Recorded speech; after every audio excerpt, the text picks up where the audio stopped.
लेकिन कल उनका वह विभाजनकारी मानसिकता एक बार फिर से सामने आ गई, जब उन्होंने सरदार पटेल को जिन्ना के समकक्ष रख करके देश तोड़ जिन्ना को महिमा मंडित करने का प्रयास किया है। मुझे लगता है भारत की जनता ये विभाजनकारी मानसिकता को कभी स्वीकार नहीं करेगी और उत्तर प्रदेश की जनता को हरगिज स्वीकार नहीं करेगी। ये तालिबानी मानसिकता है जो हमेशा तोड़ने में विश्वास करता है।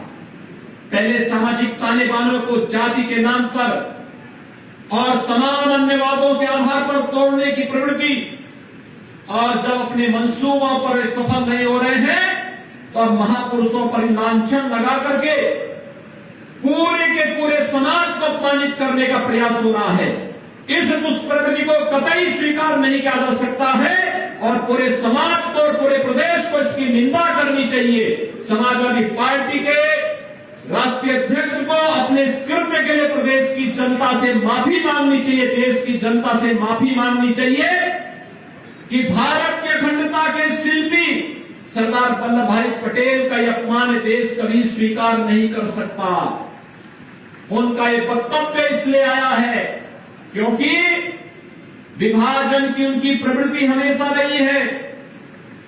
वे चाहते ही नहीं थे किसी गरीब को मकान मिले, किसी गरीब को शौचालय मिले, किसी गरीब को रसोई गैस का कनेक्शन मिले, किसी गरीब को बिजली का कनेक्शन मिले, किसी गरीब को 5 लाख रुपए की सहायता स्वास्थ्य के लिए बीमा कवर मिले।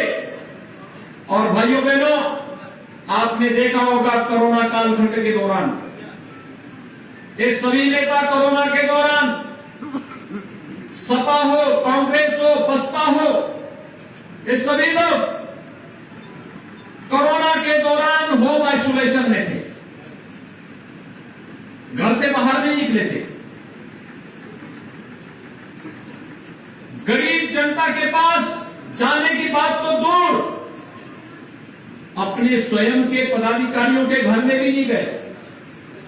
और जब उनके नेता स्वयं होम आइसोलेशन में थे तो उनके पदाधिकारी और उनके कार्यकर्ता भी होम आइसोलेशन में पड़े हुए थे।